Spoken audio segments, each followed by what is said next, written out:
Welcome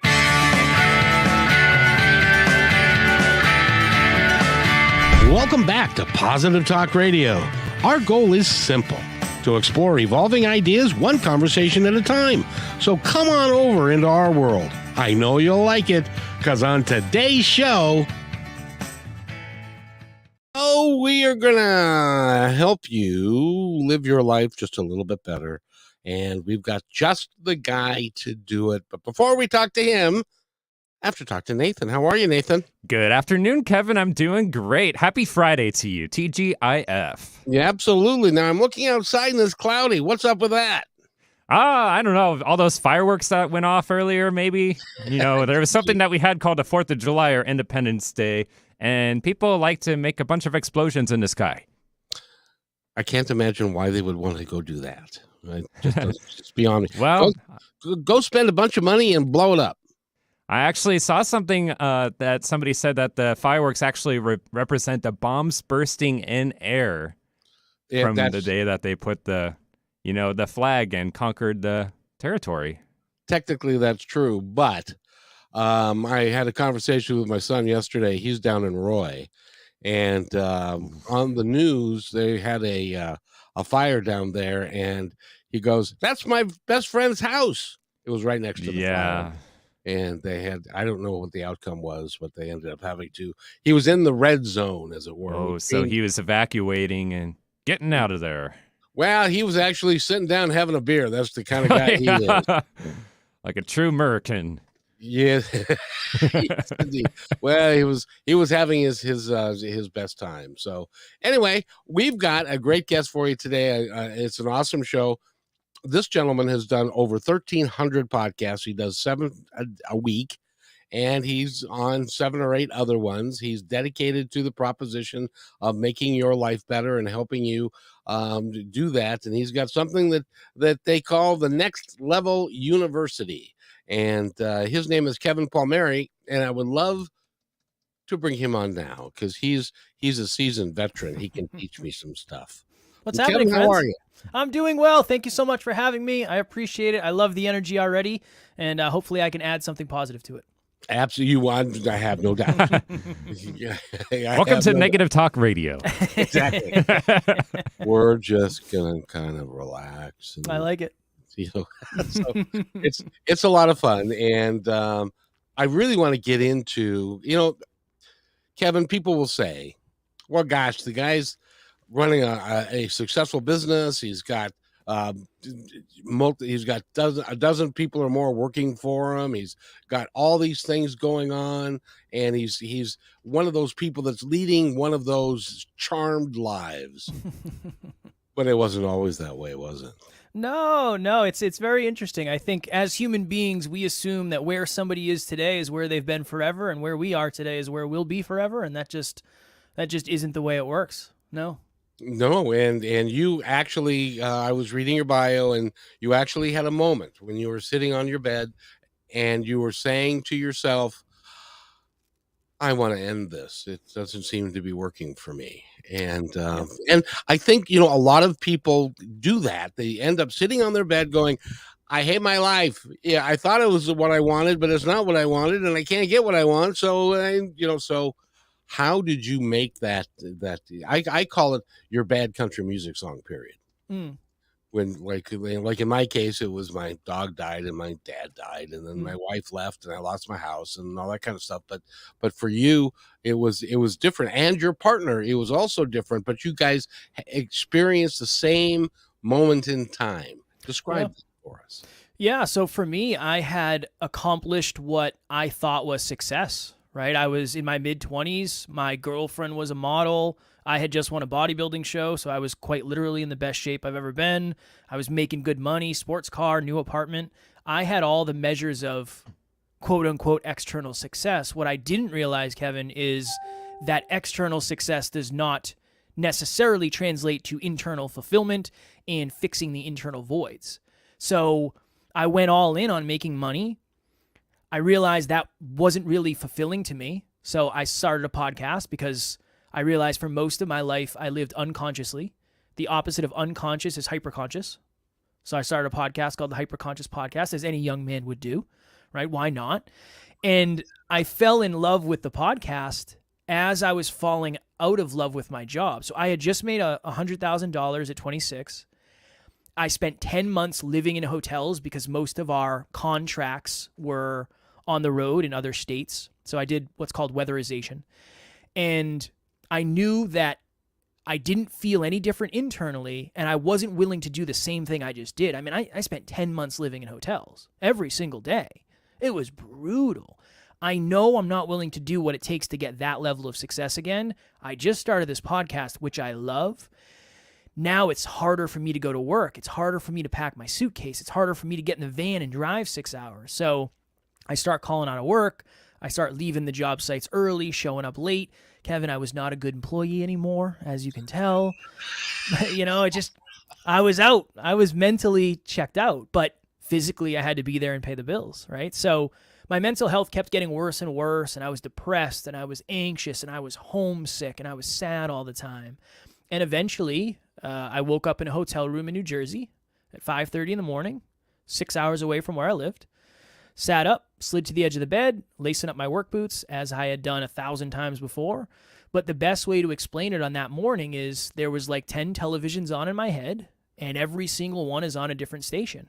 And it's just noise and anxiety and just limiting beliefs. And you are not the type of person to get a job like this. Never mind, leave it behind. If you do ever work up the courage to leave here, what are your friends going to say? They all look up to you. There's significance there. There's reputation there. What's your family going to say? You make more money than anybody in your family. They all look up to you. Reputation, significance. And what are you going to do? There is no plan B. I went all in on plan A.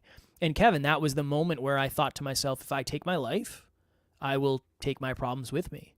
Now, I'm eternally grateful. I'm very blessed that I have amazing, positive people around me. I reached out to one of them who was just a really good friend at the time. He's my business partner now. Kind of a coincidence. And I explained to him what was going on. And he said many things. He talks a lot. He said many things. The thing I remember was, Kev, over the last couple years, your awareness has changed a ton, but your environments have remained the same. I think it's time for you to change your environment. Wisdom. That was some wisdom that I needed in that moment. So I made a decision that day that I didn't have to be at that job forever.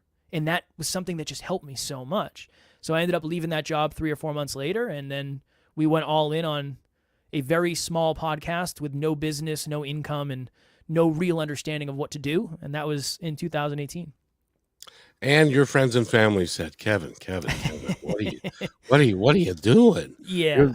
You're leaving a 6-figure income, and how much money can you make podcasting? Well, I haven't made any so far, but yeah. How much can you make? I don't know. That's a tricky question. I could tell you how much I made in the first year, and it was negative money by a lot.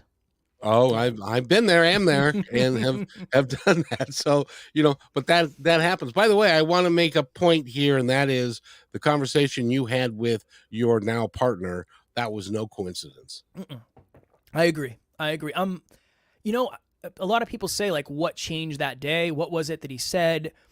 I always say this. He gave me permission that day to make a different decision. If I reached out to somebody who wasn't as positive, if I reached out to somebody who wasn't as into growth, they might have said this, Kev. They might have said, well, nobody really likes their job, right? Like, you're not really supposed to like your job. It's like, okay, not the answer I need. Or why don't you just sleep it off, right? Just get through the weekend, go out, have a couple beers. Maybe Monday it'll be better. It's like, no, that's a Band-Aid. That's not going to fix it. So yeah, I really feel like I reached out to the right person, and he's been mentoring me since even before that.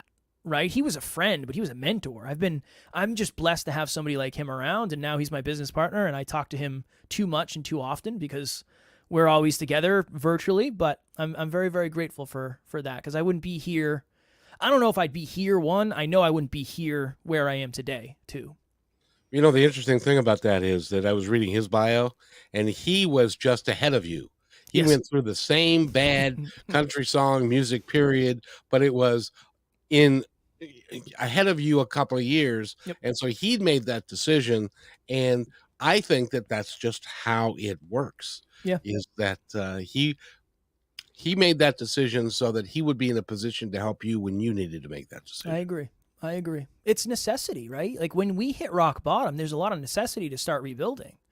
And unfortunately or fortunately, depending on how you want to look at it, I had my midlife crisis at 26. I'm grateful for it, right? Because I'm 33 now and I have a lot of stuff figured out that I don't think I ever would have. But it was very, very challenging. I mean, transparently, in your late 20s, early 30s, a lot of people are building and they're going on vacation, they're having houses, they're having families. One of the hardest things for me was when I was 27, I started over. I had no income. I had no 401k. I had no health insurance. I had no prospect of a career. It was, I'm a podcaster. We're going to see what happens here. That was one of the hardest parts. Now, what year was that? I left my job in 2018. So the podcasting was a thing, but it wasn't the thing yet. Yeah, I think I had done maybe 18 or 19 episodes by myself. And I wasn't taking it. I mean, it was not nearly as serious as we take it today. So it was a thing, but it wasn't a boat that was going to float on its own. Let's say that. We weren't ready to put it in the water yet. Yeah, and it became part of who you are, and you've built an entire company and career around the positivity that you built into your podcast. Yes, we're very blessed to. The thought process we had early on was if we put the listeners first and we put the community first, that's the most valuable thing we can do. It's not about me, right? I don't do 7 episodes a week because I want to. I mean, I love it. I love podcasting, but I want to help somebody every day. And I can't help you every day if I'm not there every day. So a lot of what we've done is just, if I truly say I want to have the most impact, then I have to do what it takes to have the most impact. And these are just the byproducts of it. That's why we do so many episodes. I go on so many other shows. I really want to have the impact. I really do. The interesting thing about you and your time frame, mid-20s to early 30s, most people don't catch this idea that life could be better or that it's not how they want it to be until that, like for me, it was 42. Yeah. And I came across the idea of, I'd been a successful manager and yada, yada, yada, had the house, kids, wife, dog, cat, all that. And, but I wasn't happy. And it was like, why am I really here? What am I really here to do? But if that was 42 and you're lucky, well, no, lucky's not the right term. You had the foresight to catch it early and to understand things a little bit better and a little bit differently, which is why one of the reasons I wanted to have you here is that there are people that are in their mid-20s that are exactly where you were, but they wait till their 40s to figure it out. And if we can get people to change that mindset and to do it earlier, I think a lot more people would be happy. Do you agree with that? I 1000% agree, but I do understand and I have empathy for that position because I couldn't tell you exactly what did it. I remember I'm not as much now, but I was a huge Joe Rogan fan. Much like many podcasters, that's where I learned about podcasting. And I remember when I was kind of soul searching, before I ended up leaving my job and all that, I remember listening to his podcast, and he had one of his friends on as a guest. And for some reason, that night, it just made sense. I don't know why. They were talking about how if an alien landed on your front lawn Monday morning when you're getting ready for work, and they come into your house, and they see you running around, making coffee, throwing your shoes on, just not happy, not fulfilled, not super aligned. And they said, "Hey, where are you going?" And he said, "Oh, I gotta go to work." And they say, "How often do you go there, to that place, to that workplace?" 5 days a week. And honestly, more than I want to. I don't enjoy it. "Well, why don't you just stay home?" "Well, I can't afford the house. Because if I don't have the job, I can't afford the house." And then when you get in the car, they say, "Oh, you love this car." And you say, "Well, I can't really afford the car either unless I go to that place." The alien would think you were out of your mind. It wouldn't make any sense. And I remember hearing it on Joe Rogan that day, and I was like, oh my God, yeah, that all makes sense to me now. I completely understand what they're talking about. For some reason, I think I was just ready for that message. And this is the interesting thing. What I did was I found something that was super profitable, and I convinced myself that I was passionate about it. So all that means to me is I jumped in a pool, and I said, wow, I am going to pretend I really like this pool, but I'm going to dive to the bottom and get all the rings and get all the coins and get all the money, and I'm going to try to get out of this pool as quickly as humanly possible. If you can reverse that and find something that you are super passionate about, then jump in the pool and learn to swim, learn to tread water, learn to figure it out, float for as long as humanly possible, and eventually make money, imagine what your life could be in 5 years. Now, last thing I'll say. When I left my job, I didn't have that many responsibilities. I didn't own a home. My car was paid off. I didn't have a family. I didn't have a partner. My bills were pretty low. So I set myself up in that position. So I do understand circumstantially, not everybody's just going to be able to do what I did. Maybe just having a little bit of a 1% turn into what does fulfillment mean to you? I think we believe that we're supposed to optimize for happy. Happy is results-based. If Kevin likes me, I will be happy. Regardless of how this goes, I'm fulfilled because I'm in the process of doing what I love. This isn't about me. It's bigger. It's bigger. And I think if we understood fulfillment and we tried to package that up and get more of it, I think people would automatically feel more successful because it's just a different life that way. I'm willing to bet that there was a period of time when you had this other job and you were making $100,000, that your work week started sometime on Sunday. Almost every week, yeah. It's like, oh, dang, I got to go to work tomorrow. And then you're wasting Sunday because now you got to wait for Monday. Yep. And that's not a fun way to live. And No. there are some of us, including my father, that did that their whole life. And I'm committed to not doing that. And that's why I want to have people like you who can help people get through some of the stuff that the stories they've told themselves and the things that other people want them to believe and stuff, that you can get through it. And then you can grow past it. And then you can live your life in passion. I know you talk to a lot of people. Do you have a lot of people say, I would really love to do this, but I can't see it. My family doesn't think I should do this. And if I'm an author or a podcaster, or I'm going to be an actor, or I'm going to run roller coasters because I love to run roller coasters. How do you help people? Because I know you've got Next Level University, and this has also become a thing. How do you help people change that mindset? Yeah, it's very interesting. I used to think if you just told people what to do, it would kind of work itself out. That's what I used to believe, is like, just give people the answers and everything's going to be fine, right? I'm an operator. I just need to know what to do. Tell me what to do. I'll go do it. Then when I started coaching people and working with Alan and just understanding, I started to understand it. Everything starts at the identity level. So it's not really about what you want. It's about who you think you are today. Who you think you are is, believe it or not, more important than who you actually are, because you operate on who you think you are.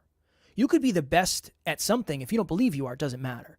So what I usually try to do is I usually try to start at the identity level. Who are you? Who are you really? Who have you been told you are? Who do you show up as? Who do you pretend to be? If nobody was around and you were by yourself, who would you actually be? That inner work, Kevin, I don't know if there's anything more important than that.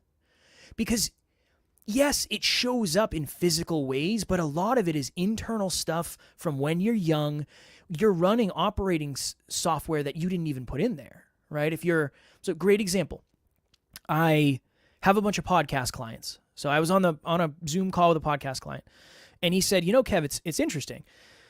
The stuff that I value the most, it's hardest for me to talk about. And I said, well, believe it or not, that makes more sense than you might think. I mean, the stuff that's closest to our heart is usually the hardest thing to operate on. Makes sense. He said, I have a book. I don't even talk about it. It's on Amazon. It's ready for sales. I just don't feel comfortable talking about it. And we dug and we dug and we dug and we dug. And he said, I'm afraid of judgment. And we dug and we dug and we dug. And I kept saying, what's underneath that? What's underneath that? What's underneath that? And eventually we got to the place where I said, can I just ask you a question, just vulnerably, please? And he said, absolutely. I said, did you grow up in a super, super judgmental culture and or household? And he said, both of them. And I said, that's the issue. The issue is not that you're afraid to talk about your book. The issue is not that you're afraid to post on social media. The issue is you have been convinced that you must stay small or you will be judged extremely. And that isn't necessarily the case. It still could be. It's going to happen. But that is unconsciously running you. So long story, super long, it's usually that. It's usually tapping into what is the stuff beneath the stuff that we don't see. We only see the plant. we don't see the roots unless we dig. And once you start digging, it starts to make sense where it's like, oh, interesting. I thought this was an apple tree. You see the roots. Oh, no, it's not. It's something else. Then at least you're aware. I think awareness is maybe the most important thing on the planet, genuinely. I've talked to a lot of people that when you say, what's your passion? Or why do you do, who are you really? It said, I don't have any idea what you're talking about. Yeah. What do you mean who I am really? I'm sitting here, I've got a body and my name is John and I don't know what you're talking about. And because we've been conditioned not to believe any of that stuff. Yeah. And so it's important and that's why I think a coach is so important, because you can help somebody with the blind spots. Definitely. Because you will take somebody into a place that they're very uncomfortable going. And that's when you know you're having a measure of success, isn't it? Well, here's the other interesting thing. My limiting beliefs are my limiting beliefs. I can see your limiting beliefs because to me, they're just beliefs. They're not limiting me. They're limiting you. It's almost like I don't have your life experience. I don't have your traumas, your triggers, your relationships, any of that. I just see what is today. So it almost allows you to look really unbiased and say, oh, it's very clear to me you're afraid of judgment. Where does that come from? That's the interesting thing is, like, Alan is a great example. Alan doesn't see my limiting beliefs. He sees my potential. Now, obviously, that's dangerous too because you can push somebody too far. But that's what a coach can really do is say, I understand you've been convinced you're not great, but I don't see any of that in you. That's all you. You just believe that because you've believed it so long. So it's also a very unique opportunity for somebody to create a reflection of you that you've never been able to see before because you've been looking in your own mirror. Somebody else can hold a mirror at a different angle, and it starts to make a little bit more sense, or maybe you start to see yourself in a little bit of a different light. So yeah, having anybody there is super important. Why do we, if you do something extraordinarily well, you're a great artist or you're a great singer, or you don't, a lot of us don't take that compliment as, you're a really great singer. We just assume that it's just normal for us, and we don't treat it with the reverence that the gifts that we have. We don't treat them with the reverence that we deserve to give them because, that's easy for me, but it's not for everybody. How do you help someone with that, like that? Yeah, that's a perspective thing, right? That can go a couple ways. Usually the people that I have worked with are really hesitant to accept compliments because it's a self-worth issue of they don't feel like they deserve it. So it's interesting. We actually did an episode on this today. Somebody asked me recently, what's arrogance? And I said, I don't know. From my perspective, arrogance is probably confidence without competence, right? So you believe you're something that you're not, and it's not based on any data. So it's like, I remember my grandmother, she's in her late 80s. She watches a lot of the Boston Red Sox. And I'll be over there and she'll be like, I can't believe he didn't hit that ball. It's like, Mima, it's a 96-mile-an-hour fastball. Like, you could not hit that if your life depended on it. I'm not saying that's arrogant, but it's almost like expectations without competence. You could perceive that as arrogant. I love my Mima. I don't mean anything negative by it. Mima, if you're listening, I love you. The opposite of that, I used to think was humble. The opposite of arrogant, I don't think is humble. The opposite of arrogant, I think, is competence without confidence, which is self-deprecation. That's where a lot of people get stuck when it comes to taking compliments because you don't feel like you're actually worthy of the compliment. You don't feel like, Kevin, I don't know if you've come across this. I never understood the fear of success. I remember the first time somebody said, I have a fear of success, I was like, that cannot be a thing. Isn't that why everybody does what they do? I couldn't understand it because my fear is failure. But then I started to realize, oh my goodness, if you do not feel worthy when it comes to a result, you will continue to self-sabotage yourself forever. You'll never, ever, ever do the things you need to do to get that level of success because you don't feel you deserve it. I think that's usually where I focus with people who struggle to take compliments, struggle to own their wins, struggle to give themselves the credit that they deserve. First, it's identifying that it might be a low self-worth issue. Second, it's starting to figure out where did that come from. Third, then we have to make small promises and keep small promises, set boundaries, invest in ourselves from an effort perspective. There's a lot that goes into that. But the first step, and I always ask people, on a scale of 1 to 10, how much do you believe in your own unique capabilities and your own unique skills that are needed to create the life of your dreams? And they'll say 7 out of 10. Okay, cool. So you believe in yourself and your competence at a 7 out of 10. Awesome. Imagine you did everything necessary and you ended up getting that life. That life was right in front of you. The dream body, dream car, dream person, whatever it is, whatever success is to you. On a scale of 1 to 10, how worthy do you actually feel? And how much do you feel like you belong in that new life? And I had somebody say to me 2. They said, oh my goodness, 2 out of 10. I said, brother, this isn't a self-belief issue. This is a self-worth issue. It's not self-belief. You know you can do it. You also don't feel like you deserve it. You will not do something you don't feel like you deserve. It's just, the human is just set up that way. So I usually start there. It's that. And that then leads us to self-sabotage. Mm-hmm. We then make decisions that we know not to be in the best interest, but we do it because it's comfortable or it's easier, and we don't feel like we deserve to have the success. 100%. And we've always done it. It's just, yeah. It's just the normal. It's like, usually when I get this opportunity, I blank. Okay, I'm going to do that again because that's always resulted in me staying safe. It's, that's just, it's very important to have somebody from the outside say, hold on. What is your thought process behind that? Oh, I've never really thought about it. Oh, interesting. Okay. And then you can start digging and asking the right questions. Questions are something where if you ask the right question and you're willing to sit with it and answer it, there's a lot of stuff buried under there. It's a big deal learning how to listen. For sure. There aren't a lot of people who know actually how to listen well. But speaking of which, we're talking with Kevin Palmieri.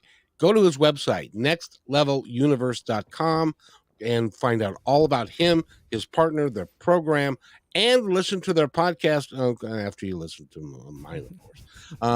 And do that. We need to take a break, Kevin. We'll be right back. You're listening to Positive Talk Radio on KKNW, 1150 AM. Hey, PTR loyal listener. First, thanks for being in my dream. And second, I have a new concept in business to share with you. It's called socialpreneurship.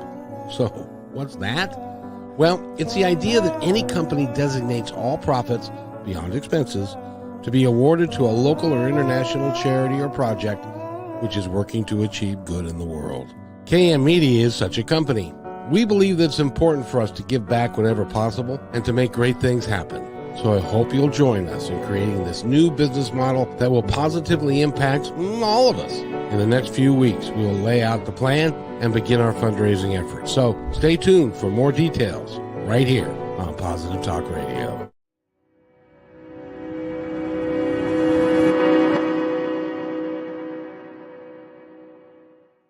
When you want to say more than words communicate, you can with flowers. Your custom boutique floral studio in Bothell, Washington is anaturaldesign.com, connecting you to nature through the language of flowers. Where your people are is where our flowers are beautiful.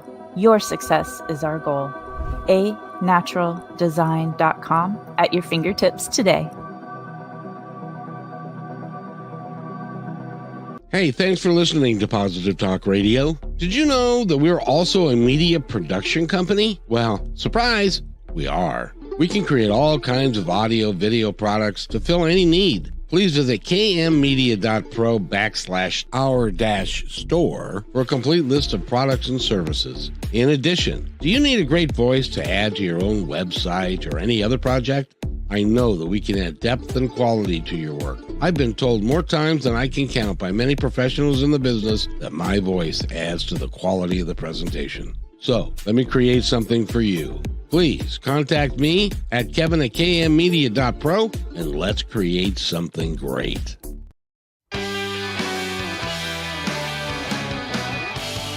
And welcome back to Positive Talk Radio. I hope you're enjoying this episode as much as I am, because we've got Kevin Palmieri here, and we're having a really good discussion. And I'm hoping that there are people out there, and it can be just you, but you're out there and you're thinking to yourself, I might want to make some of the changes that we've been talking about here so that I can live the life that I truly deserve to live. And Kevin, is that one of the things that we all seem, no, not all of us, you haven't obviously, but some of us have a problem with, is that we don't believe that we deserve it? Interestingly enough, Kevin, that has been a problem I've dealt with in the past for sure. But yeah. And how did you get over that? Yeah, it's interesting. There's something, there's a thought process around self-proof, right? Like pouring into self, and then through proof, you start to believe more in what you're doing. That's part one. Another very interesting thing about self-worth is oftentimes low self-worth shows up as abandonment when it comes to your boundaries.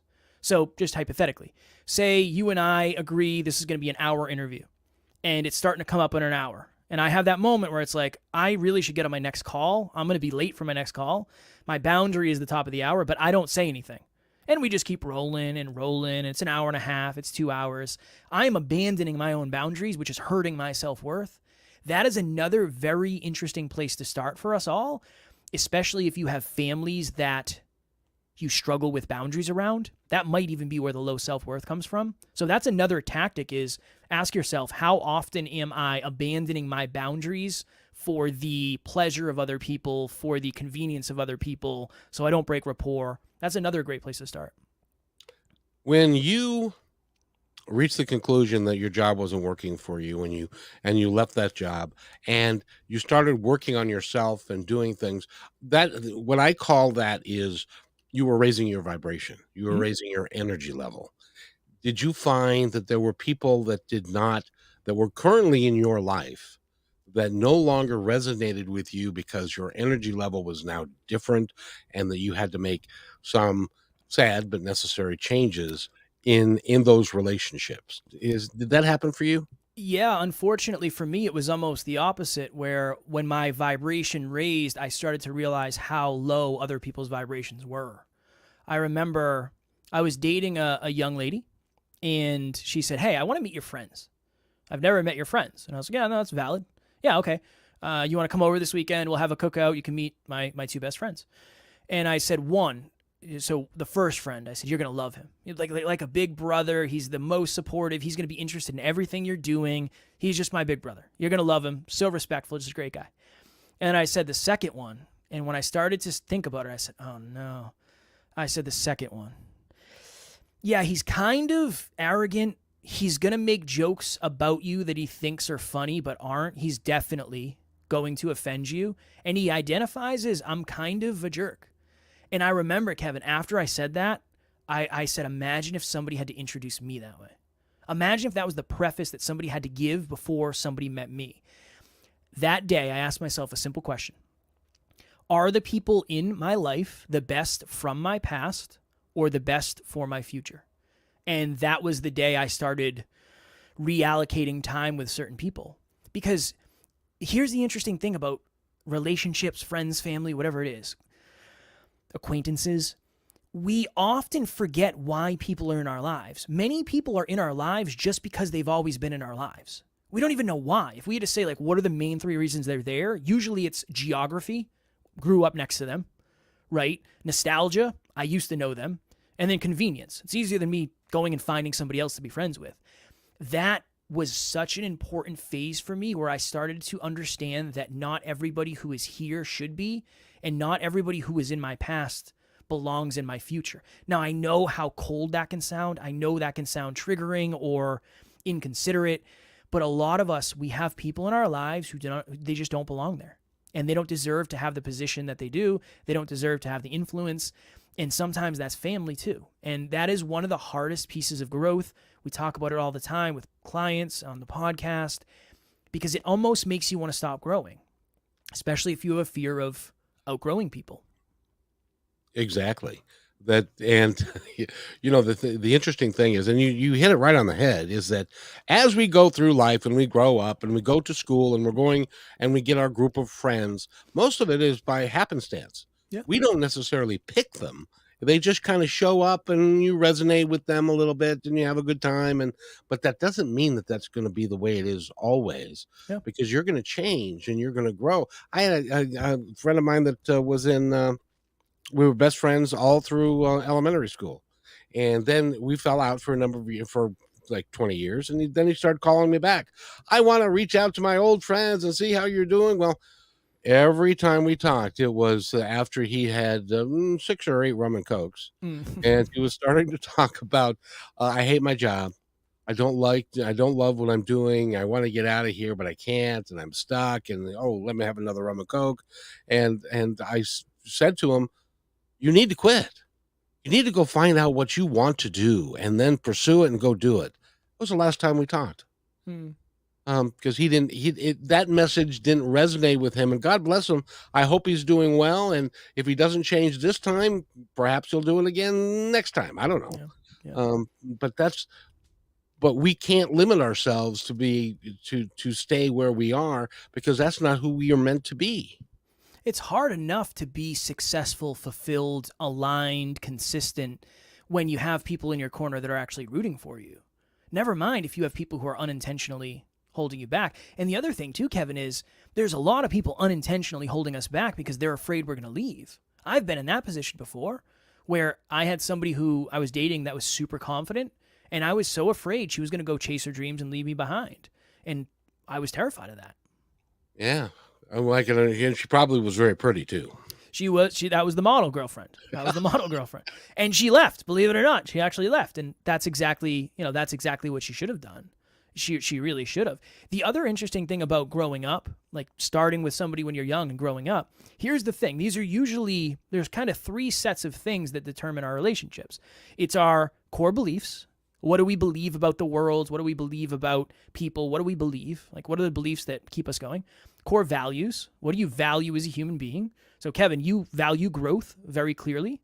That's why when you said to that person, hey, you need to quit and go chase your thing, it didn't really resonate with him because maybe he doesn't value growth at the level you do. And then core aspirations. What are you here to do? What do you want to do? If any of those are in conflict, there is a potential for conflict in the relationship, right? If for me, being consistent with this mission is important, but I have a friend who wants to party all the time, we're in trouble. We're in trouble because I'm not willing to get rid of my core values to meet that friendship. My core values are very, very important to me. My core beliefs are my core aspirations. So those 3 things, if you can figure out yours, a good exercise is just sit down and write out, what are my top 5 core values? What are my top 5 core beliefs? What are my top 5 core aspirations? And if you start to compare those to the people around you, it's going to make sense why you resonate with certain people and why you feel dirty when you spend time with other people, when you feel inspiration and inspired when you spend time with certain people. It highlights a lot. It's interesting because I started my radio career back in like 2002, and I did it with a friend, and we'd gotten together and we did some research in the spiritual practices and all that kind of thing.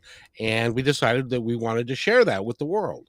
Well, so that's how the radio show began. And ultimately it didn't resonate with him.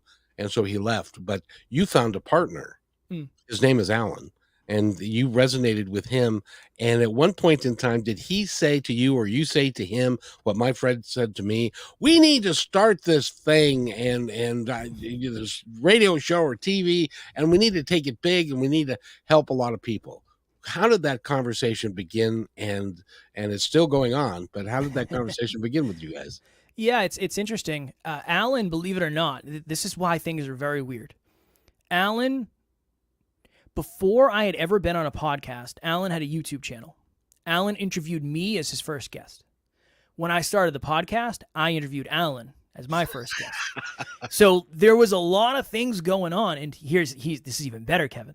I went to middle school with Alan, and I went to high school with Alan. And in middle school, we played Spin the Bottle in his basement with all the popular girls. So Alan and I have some history. We go way, way, way back. We've been through some things together. Alan's different than anybody I've ever met. Alan is not here for fun. He's not here to hang out. Alan is here to accomplish a mission. And his mission is to be the most influential human possible. That is what he is here to do. He's working right now while I'm doing this on that. A lot of this was Alan's idea in terms of the amount of impact we want to have. For me, I knew I'd be better off in his corner than I would be anywhere else. I knew I'd be more successful with him in health, wealth, life, love than I would be on my own. And I love helping. So it was almost, in a way, it was almost Alan's thought. And when we partnered up, he said, what do you think of creating the most successful self-improvement company in the world? And I'm sure I was probably like, yeah, okay. Sounds fun. I didn't know what that looked like. But a lot of this was him, and a lot of the planning that we have and a lot of the results we have, that's him behind the scenes doing his mad scientist stuff. So I'm very grateful. Now, here's the truth. For a long time, I couldn't admit that. For a long time, if I was on this show, I'd pretend Alan didn't exist. Like, oh, I've been working so hard, because my ego was so afraid that people would find out that I wasn't extraordinary or whatever it is. So even the process of having a business partner, growing this with a business partner, giving credit where credit's due, taking credit where credit's deserved, that's been a very, very important growth piece for this entire thing. But yeah, it was mostly Alan's idea. But I'll tell you what, he could not. Now, I don't know Alan. We have not met. We have not talked. But so you tell me. I don't think, though, because your partnership is, you're kind of the face of it, and you're out doing the podcast, and you're doing a lot of stuff. He co-hosts with your podcast, but you're more the mouthpiece, if you will, Yeah. of putting out there. And he's behind the scenes because that's where he feels comfortable. It's a great marriage. Yeah. I love this.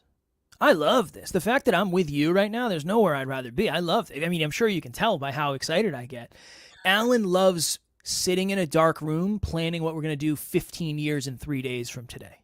That's where he wants to be. So, yeah, we complement each other very well, and I wouldn't be able to do this with the strategy and organization without Alan, and Alan wouldn't do it in the same way because he doesn't understand what it's like to be me, and that is the vast majority of people that we help. So we're very complementative to one another, and we're very, very grateful for that. If you were to talk to Alan today and he's looking 15 years and 3 days into the future, what's he see? He sees us as the most successful self-improvement company on the planet. Probably, I don't know, 30 to 50 million podcast downloads. We have an app that we're creating now. 15 years from today, maybe 1 million users. Very, very successful in terms of finance. Very, very successful in terms of impact. Yeah, just a lot of what we're doing now, Kev, just more exponential, more impact, more profitability, and better. Really, Alan doesn't care about things, which has been frustrating at times, honestly. He doesn't care about, I just got a new car recently, and it took me so long to convince him to let me get a new car, right? We're business partners, so technically he's paying for half of it, which I understand. But yeah, he values things much different than I do. So he would say we're going to be really good 15 years from today, and we'll probably be, I don't know, 25% the way to our potential is probably what he would tell you. Well, it's just what's interesting about that is that he is the guy that's driving that bus, and you're driving, but you're working together to both drive this bus at the same time. Yeah. And I'm willing to bet that if the two of you and I were sitting at a coffee shop and we were having coffee, and I said, and I were to ask you the question, what's the most important part of your company? I'm willing to bet profitability would not be first, would probably not be second, would be somewhere down the list, because in order to succeed and to continue to do what you do and to help people, you have to make money to do that. But it's not the most important thing. Would I be wrong in that? It would be mastery. Yeah, mastery, impact, profitability. Those are the three measures that we use. Again, there's a lot of reasons why we do what we do. I do 7 episodes a week on the podcast because I can get better if I do 7, right? I wouldn't be, hopefully I'm carrying my weight here on the show today, I wouldn't be able to do as well as I am doing if I only did 1 episode a week, because I would miss out on, 6 other reps every single week. So mastery, being really, really, really good, being really, really, really competent. Impact. The more you master something, the more capable you are of impacting not only breadth, the amount of people, but depth, the level to which you can impact. And then you get paid in proportion to the amount of impact you have. So yeah, those are really the three measures for us is how do we get better at everything forever, which is overwhelming.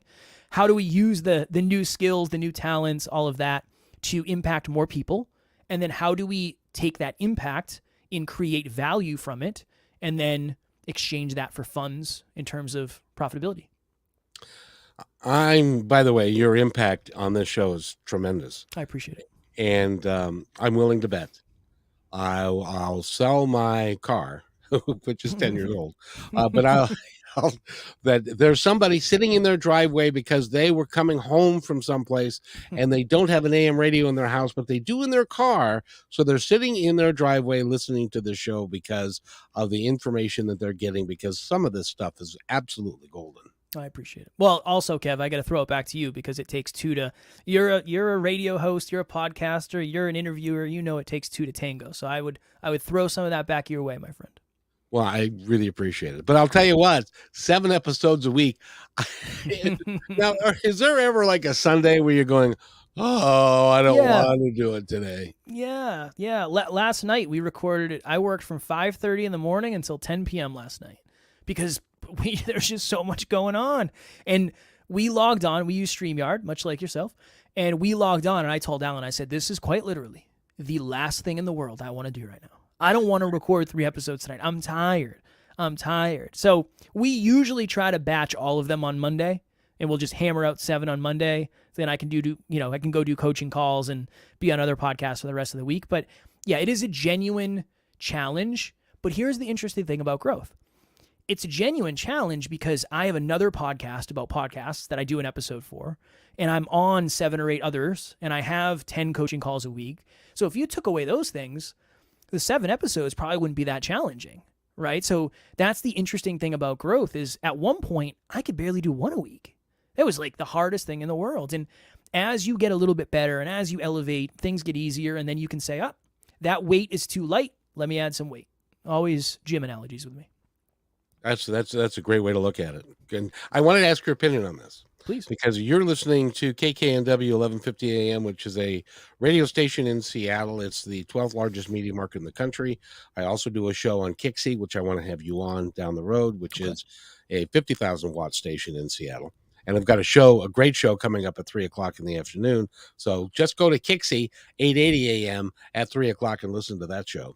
But I'm also finding that because we're on StreamYard, this is being broadcast in audio and video on my YouTube, Facebook, Twitter, and KKNW's YouTube, Facebook, Twitters, and then it gets turned into a podcast and goes to 50 different podcast sites. So we're getting out into a lot of places.